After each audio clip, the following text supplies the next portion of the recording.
বেশ কিছুদিন আগেই আমরা পৌঁছে গিয়েছিলাম ব্যাঙ্গালোরে অবস্থিত বাঙালি রেস্টুরেন্ট এসপ্ল্যানেডে। ব্যাঙ্গালোরে থাকলে আপনার মনটাও এরকম মাঝে মধ্যে বাঙালি রেস্টুরেন্টের সন্ধান করবে বই কি। বাইরে থেকে রেস্টুরেন্টটি বিশেষ ঝাঁ চকচকে দেখতে না হলেও বেশ ছিমছাম পরিবেশ রেস্টুরেন্টের। ভিতরে প্রবেশ করার সাথে সাথেই বাংলা গানের আবহ সঙ্গীত পরিবেশটিকে করে তুলবে আরও মনোরম। ব্যাঙ্গালোরের ইন্দিরানগরে অবস্থিত এই এসপ্ল্যানেড রেস্টুরেন্টটি সাজানো রয়েছে বেশ কিছু পুরনো বিখ্যাত বাংলা সিনেমার পোস্টার দিয়ে। বিখ্যাত চলচ্চিত্রকার সত্যজিৎ রায় তো আমাদের আপামর বাঙালির আবেগ। রেস্টুরেন্টের ভিতরে আপনি দেখতে পাবেন তাঁরই পরিচালনা নির্দেশে তৈরি চারুলতা, আগন্তুক, দেবীর মতো বেশ কিছু বিখ্যাত বাংলা সিনেমার পোস্টার। রেস্টুরেন্টের ভিতরে রয়েছে বেশ কিছু বসার ব্যবস্থা বা ইনডোর সিটিং অ্যারেঞ্জমেন্ট। এছাড়াও একটি আউটডোর সিটিং অ্যারেঞ্জমেন্ট ও প্রাইভেট সিটিংয়েরও ব্যবস্থা রয়েছে। আমরা যখন পৌঁছেছিলাম তখন বেশ ফাঁকাই ছিল, তবে কোনো অকেশনে এলে আগে থেকেই বুক করে আসা ভালো, কারণ নববর্ষ, দুর্গাপুজোর মতো বিশেষ বিশেষ উৎসবের দিনে এখানে তিল ধারণের জায়গা থাকে না। আমরা পৌঁছে গিয়েছিলাম লাঞ্চ করার জন্য, তবে আপনি চাইলে ব্রেকফাস্ট, লাঞ্চ, ডিনার সব রকমই করতে পারবেন। তার জন্য রয়েছে এলাহি আয়োজন, আর এখানকার ওয়েটারদের ব্যবহার তো খুবই ভালো। এই যে রেস্টুরেন্টের আউটডোর সিটিংয়ের ব্যবস্থা যেখানে রয়েছে, সেখানে এলে আপনি দেখতে পাবেন যে মেন রোডের একদম গায়েই এটি অবস্থিত, ফলে খুব সহজেই আপনি পৌঁছে যেতে পারবেন এইখানে। আমার তো বেশ ভালোই লাগছিল রেস্টুরেন্টের ভিতরে ঘুরে বেড়াতে। খাবার অর্ডার দিয়ে আমি তাই চারপাশটা একটু ঘুরে দেখে নিচ্ছিলাম। এরপরই এসে গেল আমাদের খাবার। সুস্বাদু সেই সব খাবার দেখে আমরা আর লোভ সামলাতে পারলাম না। প্রথমেই অর্ডার করে নিয়েছিলাম 5 ফোড়ন গ্রিলড ফিশ।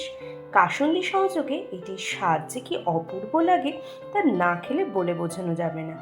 বুঝতেই পারছেন আমার কর্তার মুখ দেখে, তিনি এটি পেয়ে বেশ তৃপ্তি করে খাচ্ছেন। সাথে ছিল রেস্টুরেন্ট স্পেশাল ড্রিঙ্ক, গন্ধরাজ ঘোল ও আমপোড়া শরবত। সুস্বাদু এই শরবত খিদেটা যেন আরও বাড়িয়ে দেয়।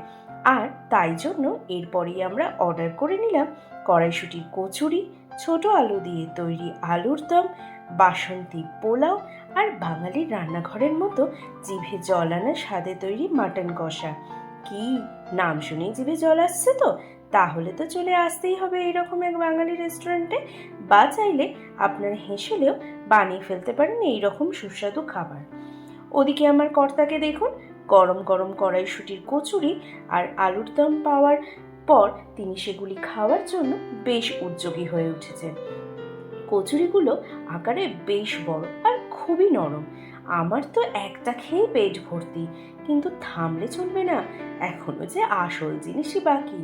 কর্তার মুখ দেখে বুঝতেই পারছেন যে কড়াইশুঁটির কচুরি আর আলুর দমও তার বেশ ভালো লেগেছে। এরপরেই তিনি পাতে ঢেলে নিলেন গরম ধোঁয়া ওঠা বাসন্তী পোলাও আর মাটন কষা। আমি মাটন খাইনি, বহুদিন হয়ে গিয়েছে। কর্তাও বিশেষ খান না বলে বাড়িতে সবসময় চিকেনই রান্না হয়, কিন্তু হঠাৎ আমার খুব ইচ্ছা হয় মাটন খাওয়ার, আর সেই ইচ্ছা পূরণের তাগিদেই তো মাটন অর্ডার করা। তাছাড়া বাঙালি রেস্টুরেন্টে এসে এই সুস্বাদু বাসন্তী পোলাও আর মাটন কষার লোভ কি ছাড়া যায় বলুন তো? দেখি এবার কর্তামশাই এটি খেয়ে কি বলে। মাটনের পিসগুলো ছিল খুবই নরম তুলতুলে, আর স্বাদ সে তো অপূর্ব। আমার তো ভাবলেই এখনো জিভে জল আসছে। কর্তামশাইও খেয়ে বেশ খুশি, এক্সপ্রেশন দেখে নিশ্চয়ই বুঝতে পেরে গেছে। এদিকে আমার অবস্থা তথৈবচ। গরম পোলাও আর গরম মাটন কষা নিয়ে আমি তো হিমশিম খাচ্ছি। মাটনের পিসগুলো নরম থাকার কারণে খুব সহজেই ছিঁড়ে যাচ্ছিল, কিন্তু অত্যধিক গরম থাকার কারণে আমি ভাত মেখে একবার হাতে তুলছি আর একবার পাতে নামিয়ে রাখছি। এদিকে খাওয়ার লোভও আর বেশিক্ষণ সংবরণ করে রাখতে পারছি না। এইভাবে চলতে চলতে অবশেষে মুখে তুলেই দিলাম। আহা, অপূর্ব সে স্বাদ!